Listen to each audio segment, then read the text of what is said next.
Welcome to The Mind, a podcast series by the Ramakrishna Vedanta Centre New Zealand, exploring the meeting point of modern science and the contemplative traditions of Yoga and Vedanta. I'm Rama, and I'll be your host across this series. Here's the premise. We spend our whole lives using one instrument, the mind, and almost none of us has ever been taught how it works. We learn the parts of the body in school. We learn nothing equivalent about the mind. This show sets out to change that, in plain language, with no background in science or scripture assumed. The way we'll do it is a little unusual. Rather than a lecture, you'll listen in on a real conversation. Our guide is Swamiji, who has spent decades studying the mind from two directions at once, through modern science and through the contemplative traditions of Yoga and Vedanta. Sitting with him are three people who came with real questions. Sarah, a parent worried about her teenagers.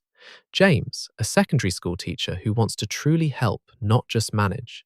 And Kai, a 20-year-old university student and our resident sceptic. In this first episode, the simplest possible question, and a surprisingly hard one. What is the mind? Let's join them. A small group has gathered for the first time. A comfortable room, chairs arranged in a loose circle, afternoon light coming through the windows. There is tea, and nobody is quite sure what to expect. At the center of these conversations is Swamiji, the author of the course and our guide for the series. Rather than describe the others myself, I'll let them tell you who they are. Swamiji, I'll hand over to you. Thank you, Rama, and welcome, all of you. Before we look at anything together, I'd like us to know who is in the room. Perhaps each of you could say a little about yourself and what brought you here. I'm Sarah. I'm a parent. I have 2 children. My daughter is 15 and she has been struggling with anxiety for a couple of years now. My son is 12 and he cannot seem to settle. I've read the parenting books, I've spoken to counselors, and I still keep feeling I'm missing something more fundamental. I don't really understand what is happening inside a human mind, including my own. That is why I'm here. I'm James. I teach history at a secondary school and I've been in the classroom for about 10 years. I keep seeing the same patterns in every cohort. Anxious high achievers who fall apart under pressure, children who have quietly switched off, young people carrying something heavy they have never been given the language to describe. I want to understand the mind well enough to actually help them, not just manage the room. I'm Kai. I'm 20, at university. I should be honest from the start. I'm the skeptic of the group. I find the idea of ancient wisdom a little suspicious, and I'll probably say so, but I am genuinely curious about my own mind, why I procrastinate, why anxiety spikes before exams, why I can spend an hour on my phone and come away feeling worse. The questions feel real to me, even if I'm not sure about the answers. Thank you, all three of you. That honesty is exactly the right place to start. What we are going to do together is simple to say. Build a working literacy of the mind, as serious and as useful as the literacy we carry about our own bodies, drawing on both modern science and the contemplative traditions of Yoga and Vedanta, in language that asks no prior knowledge of either. This is the first of many conversations. Before we begin, I'd like to try something. I'm going to ask you a question, and I want you to answer it honestly, without looking anything up and without waiting to hear what you're supposed to say. Ready? Here it is. What is the mind? It's where your thoughts happen and feelings. I think it's connected to the brain somehow. And then, Sarah? And then I trail off. I don't think I can say much more. I'd say it's basically the brain processing information. I'd add consciousness to what Kai just said, the subjective experience of it, but I notice I'm not sure exactly what I mean by that. Good. Now notice what just happened. 3 thoughtful people, each with real life experience, each genuinely curious, and after a few sentences we are already uncertain. We trail off. The question turns out to be harder than it sounded. And I want you to sit with that for a moment, because it reveals something extraordinary. We use the mind from the moment we wake up to the moment we fall asleep, every day from birth to death. Every decision, every relationship, every difficulty, every joy passes through it. Our happiness or suffering depends on what is happening inside this instrument. And yet, when asked what it is, we can barely speak. When you put it that way, it does seem strange, almost embarrassing. Not embarrassing, consequential. Consider what we know about the body. Most adults can name the major organs. They know roughly what the heart does, what the lungs do. They understand that illness has causes, that prevention is possible, that sleep and exercise and food affect how they feel. We teach children this in school because we consider it basic literacy. Now, ask yourself, what is the equivalent literacy for the mind? What are its major functions? How do they interact? What does a healthy mind look like? And what does a struggling one look like? What causes the mind to lose its balance? And how precisely does it find its way back? We don't teach any of that. Not in my school. Not in any school I know of. And yet mental difficulties, anxiety, depression, burnout, addiction, chronic stress are now among the largest sources of human suffering. We are navigating a mental health crisis without basic literacy about the very instrument in which it arises. That is the gap this course is trying to close. But isn't that what psychology is for? Or therapy? I mean, there's no shortage of stuff about the mind. TED Talks, self-help books, apps. What happens when you search for what is the mind, Kai? You get a lot of different answers. Some say it's the brain. Some say it's consciousness. Some say it's a social construct. Some try to sell you something. Exactly. There is no shortage of information. What is missing is a working model. Something like what anatomy gives you for the body. Not scattered facts, but a coherent map. This is the structure. These are the functions. Here is what health looks like, and here is what drift looks like. And here is how you restore balance when you've lost it. That is what we are building in this course. And we are going to draw on two traditions: modern science, neuroscience, cognitive science, psychology, approaches the mind from the outside, through measurement and experiment. The contemplative traditions of Yoga and Vedanta have studied the mind from the inside, through direct investigation, with rigorous methods, for thousands of years. Each illuminates what the other cannot reach alone. Together, they give us something much more useful than either alone. I should say. I'm not religious. I'm a bit skeptical about the ancient India part.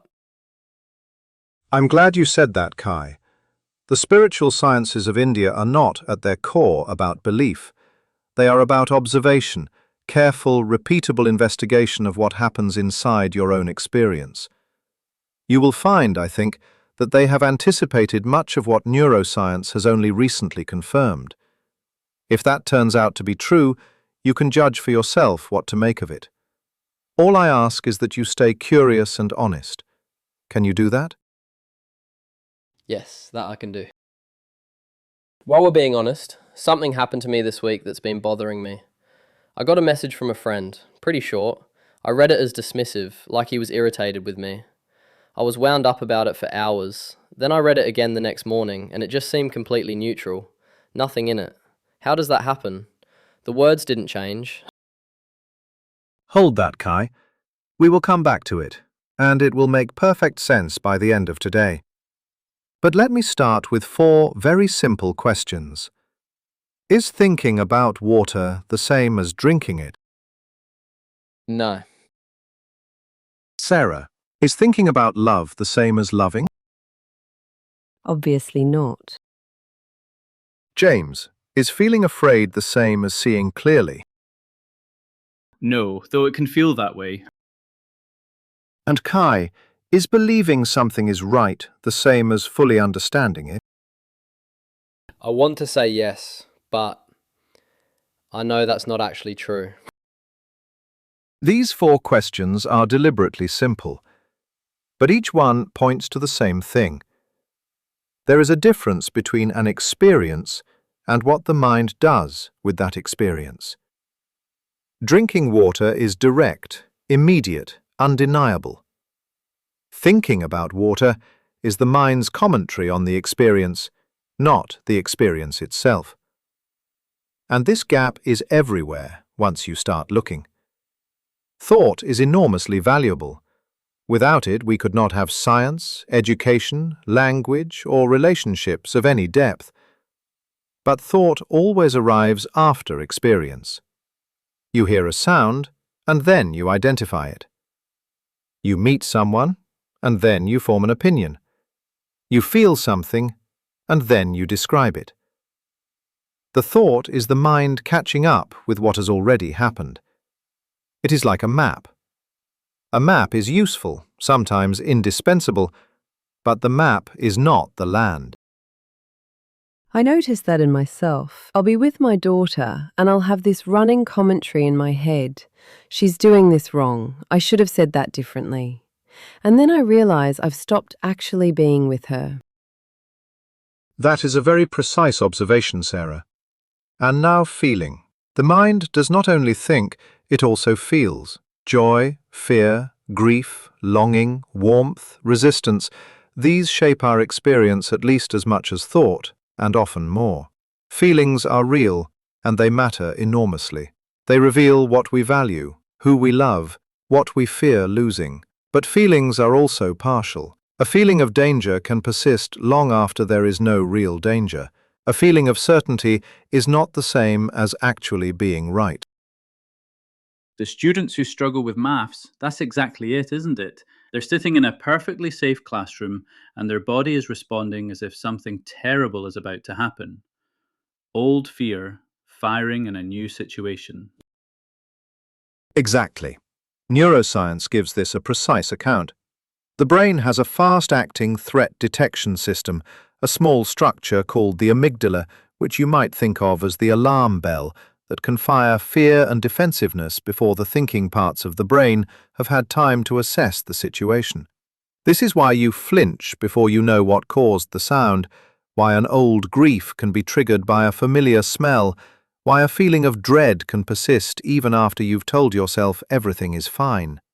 This system evolved to keep us alive in uncertain environments. It wasn't designed for accuracy in every situation. It responds to patterns from the past, not necessarily to what is fully present now. So the feeling is real, but it might not be telling you the truth about the situation. Yes, and the same is true of moral judgment. Conscience matters. Responsibility, honesty, sincerity, these are essential. But what you take to be right is shaped by your upbringing, your culture, your history, your fears and hopes. You can be sincere and still be missing something. The judgment may be good and still be partial. That makes me uncomfortable in the best way. I catch myself making very quick assessments of students. This one is lazy. This one is a troublemaker. And I'm increasingly aware that those judgments arrive fast and feel certain and probably aren't the whole story. That discomfort is intelligence at work, James. Now, Kai, come back to your message. Thought is partial, feeling is partial, judgment is partial. What do they all have in common? They all arrive after something. Yes, direct experience comes first. Then thought interprets it. Then feeling responds to it. Then judgment evaluates it. But something is already happening before any of that begins. A sound is heard before it is labeled. A person is encountered before they are evaluated. An experience is lived before it is narrated. This is a profound shift. Most of us live as if our thoughts and feelings are the primary truth. But if you look carefully, life is first lived and only then interpreted. I want to bring something from my classroom. This past week, I taught the same lesson to two different classes. Identical content, same slides, same energy from me. First class, real engagement. A debate broke out. Second class, completely flat. Same lesson, two entirely different experiences. How? The lesson was the same. The students were not. And this brings us to the central insight of everything that follows. Every experience you have is not just a reading of what is in front of you, it is a meeting between what is in front of you and what you bring. Let me give you a picture. Imagine you are walking into a room and you see a close friend. What are you actually receiving in that moment? Light enters your eyes, a face is registered, but what you experience is never just the face. You experience your entire history with this person, every conversation, every kindness, every disappointment. You experience your current mood. You experience the predictions your mind is already making about what they are about to say. You experience all the labels you've accumulated. Trusted, complicated, like family. None of that is in the room. All of it is you. So what you experience is a combination. There is what is given from outside, call it X, and there is what you bring, call it Y. What you actually live through is X meeting Y. Like two waves on the surface of a pond, one comes from outside, one rises from your own depths. Where they meet, they create a ripple. And that ripple is what you call the situation. But the ripple is not the original wave. It is the result of two waves meeting. So when I look at my daughter and feel a surge of worry, some of that is her actual situation, and some of it is me, my history, my own fears. Yes, and this is not a criticism of you. It is the structure of all human knowing. A worried parent looks at a closed bedroom door and hears danger. A more settled parent looks at the same door and hears nothing, just a closed door. The door is the same. The why is different. So when I was spiraling after that message, the spiral was mostly my why.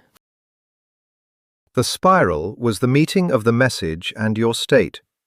Both were real, but they combined into something that felt more alarming than either was on its own. And here is why this matters directly for anxiety and depression. Much of our suffering becomes harder to bear when we take our thoughts and feelings as the complete truth about reality.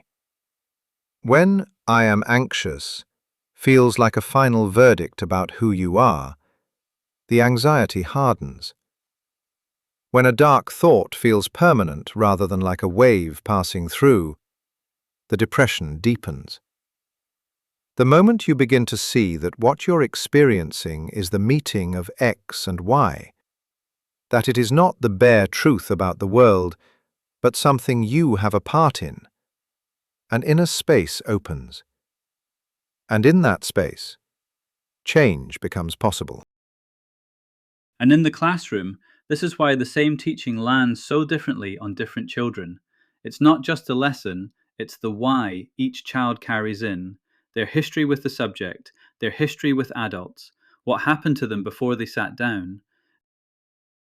Which means the most important thing a teacher can do, and I suspect you already feel this, is not only to prepare the lesson, but to try to understand something about the why in the room.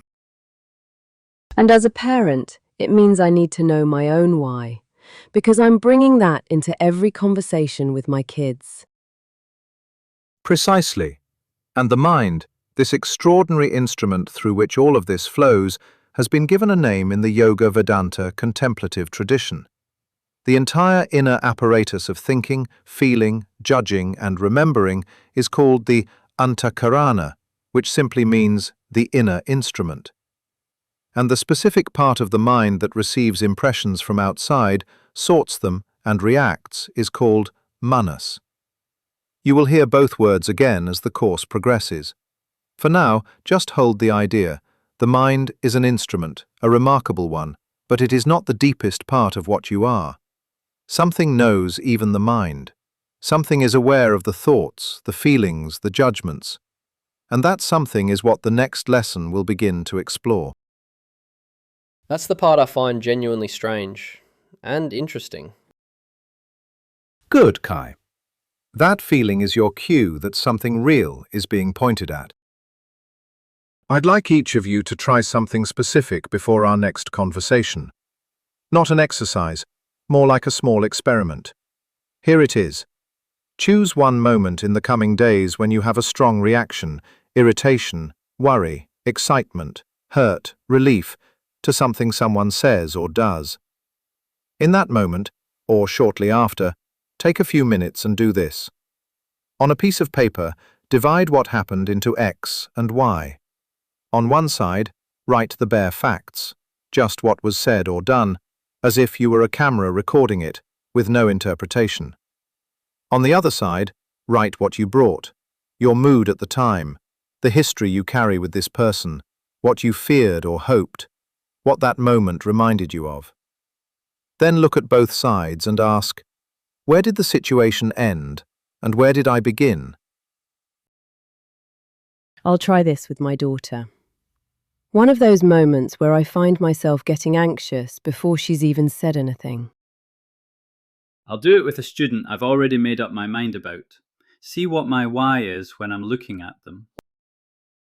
I'll do it with my phone, with that feeling after I've been scrolling for a while and I feel worse than when I started. Perfect. Notice what you find. You don't need to judge it or change anything yet. Just see it. That's enough for now. And that's our first episode. If you carry one idea away, let it be this. Every experience you have is X plus Y, what the world hands you, meeting what you bring to it. The situation you react to is always a blend of both. Swamiji left the group a small experiment. Catch one strong reaction this week and gently pull it apart into X and Y. Try it alongside them. Next time, that experiment leads somewhere unexpected, to the question, who is the one who knows? I'm Rama. Until then, be gentle with your mind. If you'd like to go deeper before we meet again, the full Lesson 1.1 is available in the course Beginners, Conversations on the Mind in the Light of Modern and Spiritual Sciences on the Ramakrishna Vedanta Center's website, www.vedanta.nz. It is also available as an app on Google Play and the Apple App Store by searching for Vedanta NZ.